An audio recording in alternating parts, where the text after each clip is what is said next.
So we are here to honor our late president. So today we have the symposium, but that's not the end. Over the next few months, there will be different events, because if Sir Dawda was alive, he would have scored 100 years this year.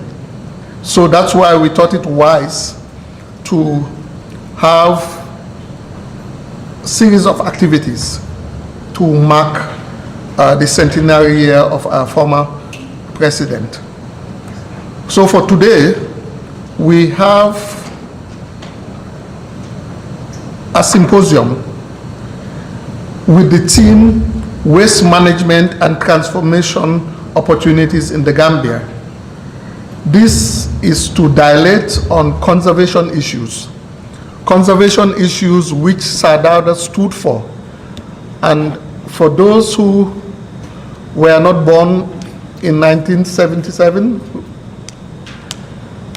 we have an important document, an important proclamation called the Banjul Declaration on my left. Please, if you have never read this document, please find time to read about this document. It talks about conservation of our natural resources, of our human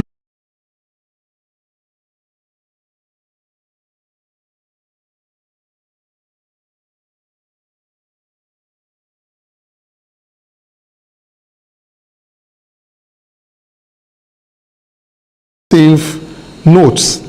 And I will not read all the notes because that will take us for another 1 or 2 hours. But critically, these are some important take-homes which is coming out of the discussions in no systematic order or way. Now, it is very clear from the presentations and the reflections and the contributions of all of you that waste management is an expensive venture.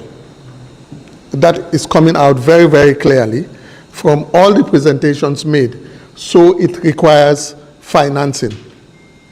That is one clear message, especially with some of the challenges highlighted by NEA and the Kanifing Municipal Council.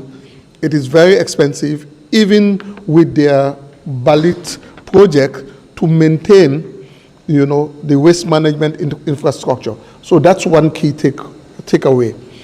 The issue of coordination and enforcement came out severally. Coordination, because different public institutions are also engaged in waste management, from the NEA, the Ministry of Health, the Ministry of, or the Department of Physical Planning, Lands, or whatever, the Ministry of Local Government with the municipalities, the private sector, the individuals from our own homes. We are all stakeholders to waste management. So the need for coordination is critical, and enforcement. How are we enforcing the laws? No. Mr. Sar cited the case of on-the-spot or fines with magistrates who are there ready to take cases and pass judgments instantly, for violators. So the issue of coordination and enforcement is a critical area that needs to be looked into. Another key area, take home, is the issue of capacity building and institutional strengthening. Capacity. Do we have enough people on the ground to even monitor what is happening, to supervise the various activities of the municipalities, of corporate bodies, or of individuals? So capacity building for this meeting, this symposium, is critical. And this capacity building is not just limited to the KMC, the Banjul City Council, or Kerewan Area Council, or whatever. It is across the board. We need to build the capacities from the center right down to the ward levels when it comes to waste management. Institutional strengthening is also quite important because some of the bylaws of these regarding waste management are obsolete. They are old. So we have to revisit some of our laws from the state level right down to the area council level to make sure that they are up to date to address the current and emerging challenges. Technology is critical. A lot of technological issues have come up in the discussions of how we should collect and dispose our waste. Mr. Sal also in his reflection talked about liquid waste and the negative impact if it is not properly handled. It would be even a bigger danger or trouble for us. So the issue of the technology for waste management needs to be looked into. It's not just collection and disposal, but how do we ensure that we do it in a environment-friendly manner, that it does not impact on the livelihoods and the lives of our citizens. Legal framework is the next. There is the urgent need to review existing national and municipal laws or regulations.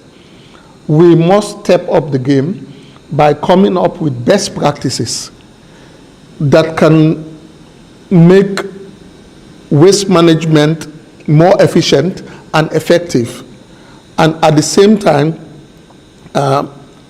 improve the health status of all Gambians. This is very critical.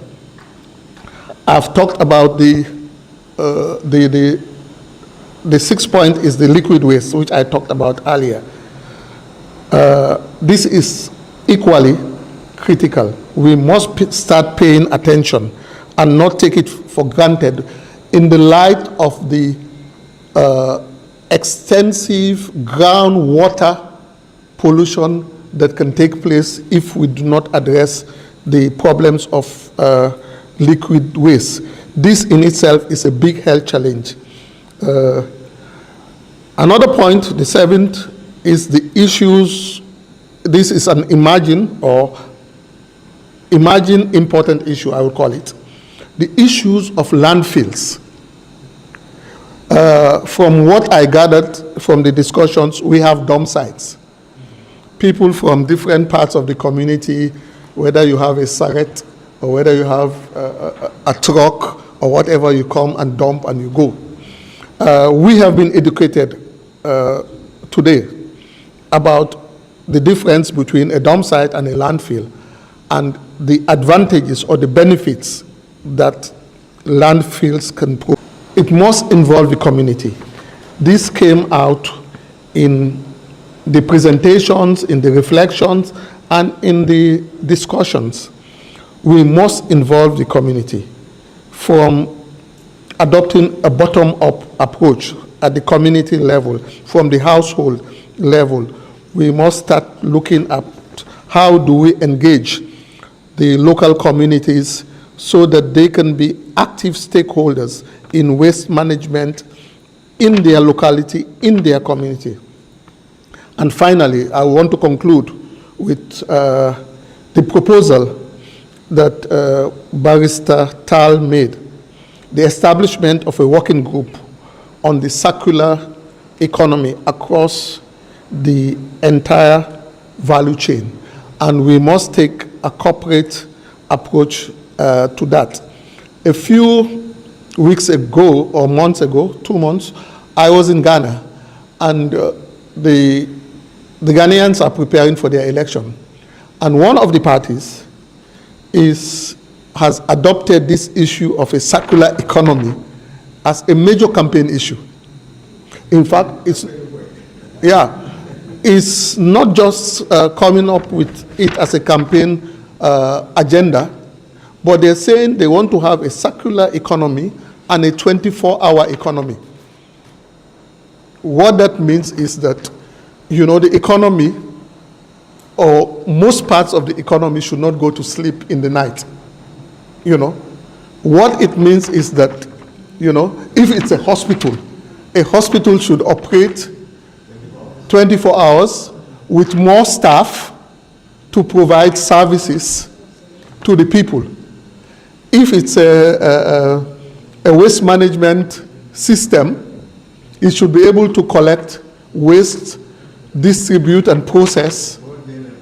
Yes, day and night. So what it means is you need to recruit more people. You need to train more people to have a circular economy and a 24-hour economy. That's the basic message. So the need for a working group on circular economy, this is something that needs to be looked at all levels. Government, you the regulators, you need to at least, I'm not sure whether you have a working group on these things, but I know NEA is one institution that had in the past, I don't know for now because I've been away, they have the ANR working group, and various intersectoral working groups, to address different issues. So we would appreciate if something on the circular economy, which ties to environmental or waste management and environmental protection, is equally considered, and we use the expertise in the country. So, ladies and gentlemen, the ideas are many, and I might have missed one of them or so, but these are some basic take-homes. Mr. Danso, I see your hand is up. Yeah, I think you may want to. The idea of having, you talked of the coordination, or the collaboration between those sectors engaged in the collection of waste and disposal. Okay. Because I think that is lacking. Because he was talking of, for example, the National Growth Authority, kind of digging out the trenches and then leaving it out. Okay, thank you very much, Mr. Danso, for those important additions on the issues of boreholes, tube wells, etc., the conditions, etc., etc. That will be taken on board. Also, in terms of the law enforcement, my sister has just informed me that we also need to get the security forces, the police in particular, to help enforce some of these laws and regulations, so that people can comply with them and make life better for all of us. So on the issue of the security for people to comply, those points will be considered. On that note, I want to stop here and thank all of you for accepting my facilitation. Thank you very much. I hand over to my boss in Abuja and in Gambia here. I've told him I don't like the boss. I want to thank you, ladies and gentlemen, very, very much for having made this day so successful. The Tango CEO is supposed to give the vote of thanks or the closing remarks. But just before I invite him to do so, I would like to say a big thank you to KMC. KMC have supported in terms of financing and also in terms of resource persons. Now, the other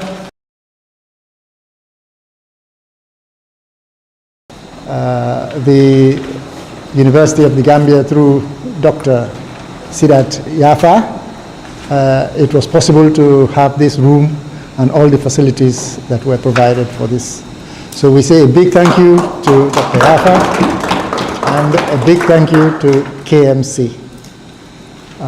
For the rest of the people who are here, Mr. Sar, we are very grateful for your expertise and the amount of knowledge and advice that you have given. And we hope that all these things will be captured in our final report, which we will share with you before we publish, so that we don't miss anything. Now, I have the great honor to invite the representative of Tango to give the closing remarks. Privilege to deliver this closing statement on behalf of the Executive Director of Tango, Mrs. Ndesirin Bakorin, which I was just informed when I got here. So, but she has sent the closing statement, which I would not want to deviate from, hence I'm reading from what she has sent to me. Well, closing statement is delivered by Mrs. Serende Bakorin on the Circular Economy Symposium that is themed Waste Management and Transformation Opportunity in the Gambia. Ladies and gentlemen, Sir Dawda Kairaba Jawara had foresight and very early championed conservation, which gave us the Banjul Declaration in 1977. It is a sobering reflection of our history. Most of our large wildlife species have disappeared, leading us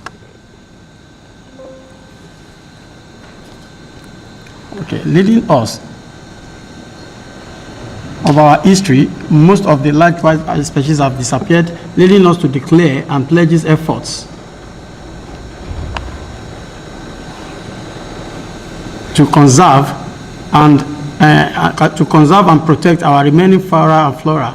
It did not stop at that. Under his leadership in the Interstate Committee for the Control of Drought in the Sahel was set up. A topic at this time was not on top of the agenda like today's climate change. He promoted the preservation and multiplication of indigenous animal species that can survive in the sub-region, like Indama cattle, that is an indigenous and resistant to tsetse fly. Research centers were in place, that is the ITC, in Kololi and Sololi, just outside of Bansang in the CRR. The cattle were exported to other parts of Africa, such as Gabon. It promoted the growth of Nerika rice in the Gambia for food self-sufficiency. All these initiatives he did under a democratic dispensation. Is championed for human rights led to Gambia hosting the African Commission on Human Rights and People's Rights. He did not stop at that. By the Act of Parliament, he created the African Center for Democracy Human Rights Center to accompany the Human Rights Commission regarding environmental and waste management efforts. Included having legislation setting up the dump site in Bakote, and due to population increase, there were plans to move the remaining dump site to Tambana in Brikama West Coast region. Some key points and takeaways from today's events. We have collected new ideas, best practices, inspirations, and developed partnerships, and started networks, and that we will find ways to operationalize them in our respective organizations and area of focus for sustainable development.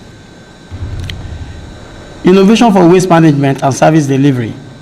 Innovation has a great potential to increase access to, as well as efficiency and affordability of urban services, such as energy, solid waste management, transportation, or social services.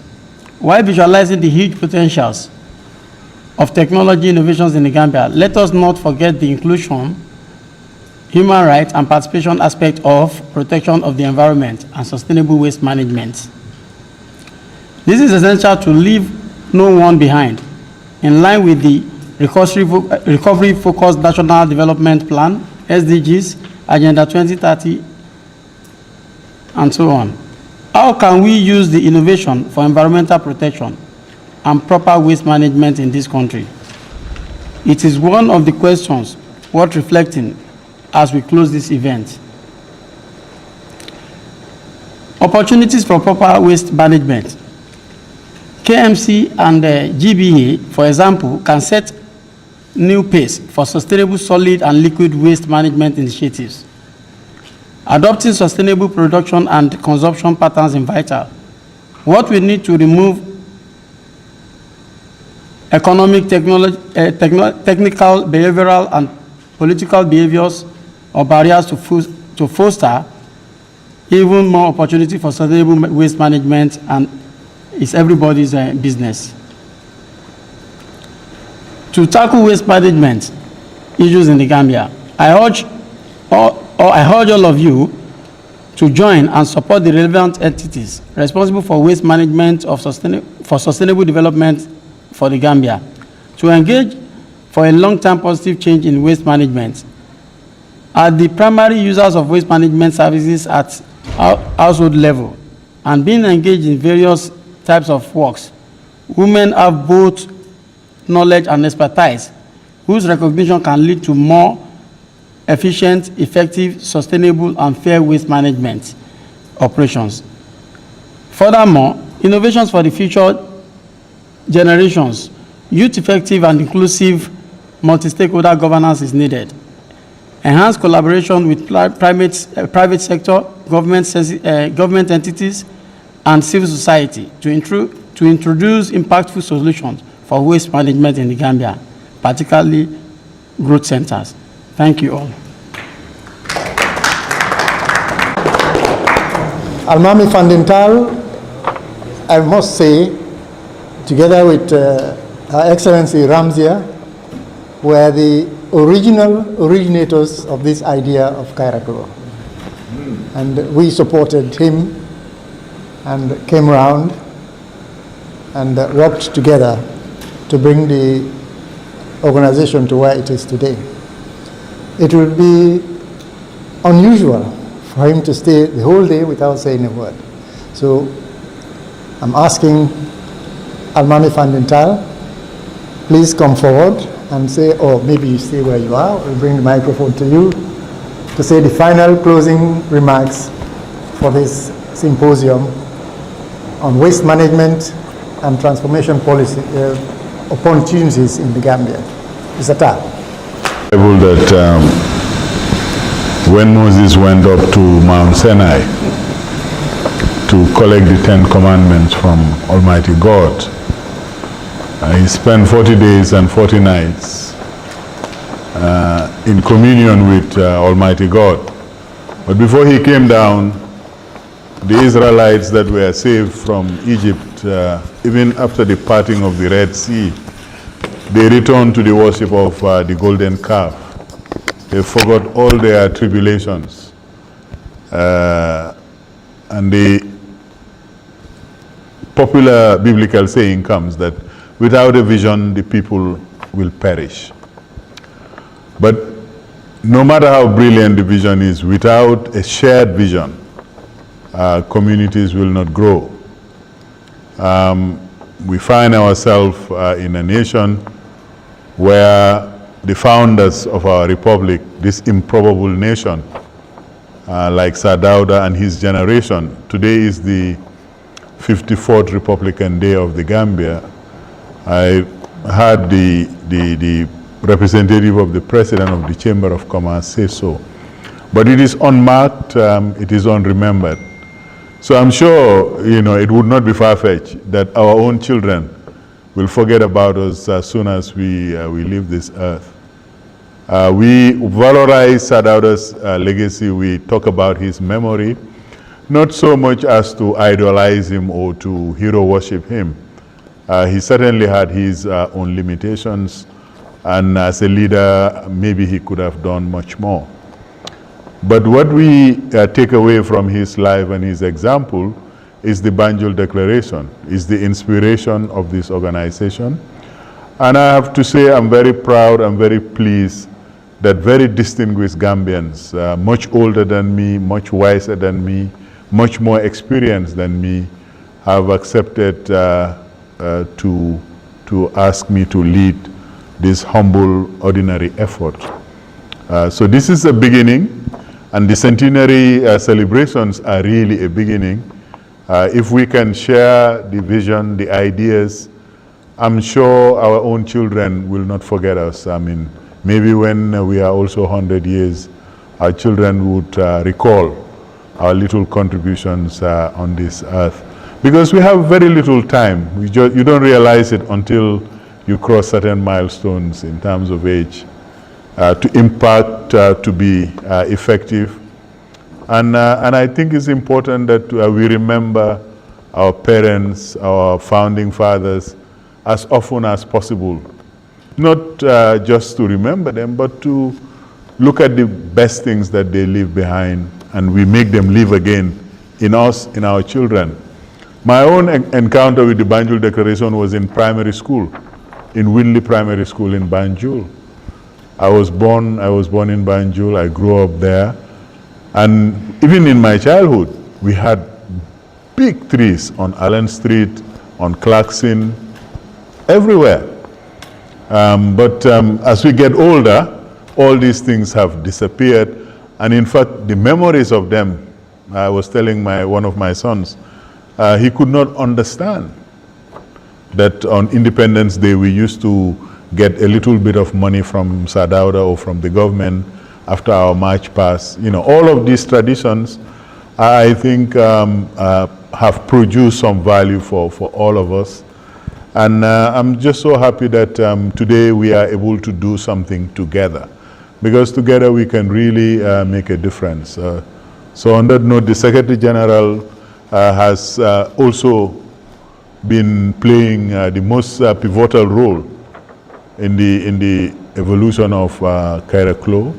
And I see the Halifa General of the Talents here, who is the treasurer of Kairaclo.